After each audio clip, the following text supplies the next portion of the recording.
नमस्कार, बिहार तक देख रहे हैं आप और आपके साथ मैं हूं आशीष रंजन। श्रद्धा मर्डर केस की चर्चा के बीच दिल्ली से एक और विभत्स करने वाला मामला सामने आया है। पुलिस ने यहां पांडव नगर में पति की हत्या के आरोप में पत्नी और उसके बेटे को गिरफ्तार किया है। दोनों आरोपियों ने पहले नशे की हालत में इस वारदात को अंजाम दिया, इसके बाद शरीर के टुकड़ों को फ्रिज में रखा। दोनों गुपचुप तरीके से पास के मैदान में शव के टुकड़े फेंकते जाते थे। अब इस मामले में दिल्ली पुलिस की क्राइम ब्रांच ने खुलासा किया है। अपराधी चाहे कितना शातिर हो, लेकिन कहीं ना कोई गलती वो कर ही जाता है। पांडव नगर केस में भी यही हुआ। लगातार शातिर अपराधियों ने कोशिश करी कि पुलिस के हाथ कोई भी सबूत ना लगे, लेकिन उसके बाद भी पुलिस ने 6 महीने के अंतराल में तमाम सबूतों को इकट्ठा किया और उसके बाद अपराधियों को पकड़कर इस केस को सॉल्व किया। ये मामला करीब मई का है, लेकिन उजागर हुआ 6 जून को, जब पांडव नगर एसएचओ कल्याणपुरी थाने के पास से गुजर रहे थे। उसके पास ही उनको स्मेल आई, वहां पर रुके, देखा एक बॉडी का टुकड़ा वहां पर पड़ा हुआ है। उसके बाद आनंदपान में पुलिस को बुलाया गया, एफएसएल की टीम पहुंची और फिर शुरुआत उन तमाम सबूतों को, साक्ष्यों को जोड़ने की, सबूतों को इकट्ठा करने की। और ये शुरुआत हुई कल्याणपुरी से, त्रिलोकपुरी से और ईस्ट दिल्ली के तमाम वो इलाके जहां पर ये कहा जा रहा था कि शायद हो सकता है कि बॉडी कुछ पार्ट मिल जाए। करीब 15 से 16 ऐसे बॉडी पार्ट थे जो मिले, सबको इकट्ठा किया गया, एफएसएल भेजा गया। एफएसएल में ये बात सामने निकल के आई कि ये सारे के सारे बॉडी पार्ट एक ही व्यक्ति के हैं।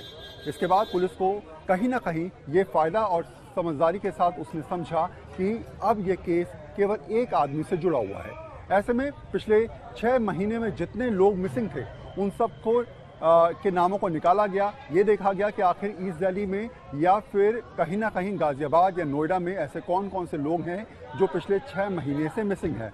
और उन मिसिंग लोगों के परिवार से बातचीत की गई, लेकिन तब भी पुलिस के पास कोई क्लू नहीं आया। फिर शुरुआत हुई सीसीटीवी कैमरे की। जहां जहां पर बॉडी पार्ट पड़े हुए थे, पुलिस ने वहां पर सीसीटीवी कैमरे की खोज करी। ऐसे में अपराधी शातिर था, उसने जहां जहां बॉडी पार्ट्स फेंके थे वहां पर सीसीटीवी कैमरे नहीं थे। लेकिन गलती वहीं पर होती है। 4 ऐसी लोकेशंस मिल पाई जहां पर बिना देखे अपराधी ने बॉडी पार्ट्स को फेंका और उसके बाद वहीं पर सीसीटीवी कैमरे की कैद में वो आ गए। 5 जून को पुलिस को रामलीला मैदान में कुछ बॉडी पार्ट मिले थे। इसके 3-4 दिन तक मैदान में बॉडी पार्ट लगातार मिलते रहे। मामला दर्ज किया गया। पुलिस ने पहले शव की पहचान की कोशिश की, लेकिन कुछ पहचान नहीं हो सकी। इस केस में कोई मदद नहीं मिल रही थी। दिल्ली पुलिस लगातार इस मामले में जांच में जुटी थी। मैदान के आसपास के सीसीटीवी फुटेज और पूछताछ के आधार पर जांच की जा रही थी। पुलिस ने मृतक की पहचान अंजन के तौर पर की थी। हालांकि पुलिस को सिर्फ आशंका थी कि यह अंजन का शव है। इसके बाद पुलिस ने अंजन की तलाश की तो पता चला कि वह 5-6 महीने से लापता है और उसके लापता होने की शिकायत भी पुलिस में दर्ज नहीं कराई गई। इसके बाद पुलिस ने जब जांच आगे बढ़ाई तो पता चला अंजन अपनी दूसरी पत्नी पूनम के साथ दिल्ली में रहता था।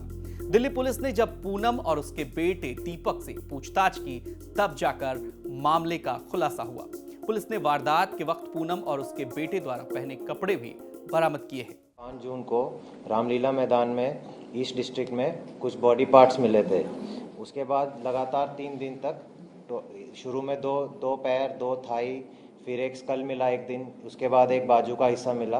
तो 3-4 दिन तक बॉडी पार्ट्स की रिकवरी हुई वहाँ मैदान से, और वहाँ एक 420 नंबर एफआईआर पीएस पांडव नगर में केस दर्ज हुआ। दरअसल बिहार की रहने वाली पूनम की शादी 13 साल की उम्र में सुखदेव के साथ हुई थी। दोनों को एक बच्चा भी हुआ, लेकिन सुखदेव बाद में पूनम को छोड़कर दिल्ली आ गया। पूनम भी उसकी तलाश में दिल्ली आई। यहाँ पूनम को सुखदेव तो नहीं मिला, लेकिन उसकी नजदीकी कल्लू से बढ़ गई। दोनों ने शादी कर ली। दोनों के 3 बच्चे हुए। इनमें आरोपी दीपक भी शामिल है। 2016 में कल्लू की बीमारी से मौत हो गई। इसके बाद पूनम अंजन के साथ रहने लगी और 2017 में दोनों ने शादी कर ली। यह पूनम की तीसरी शादी थी। उधर अंजन की बिहार में पहले से ही शादी हो चुकी थी। उसके 8 बच्चे थे, लेकिन यह बात दूसरी पत्नी से उसने छिपा रखी थी। पुलिस के मुताबिक अंजन कोई कामकाज नहीं करता था। वह पूरी तरह से पूनम पर आश्रित था।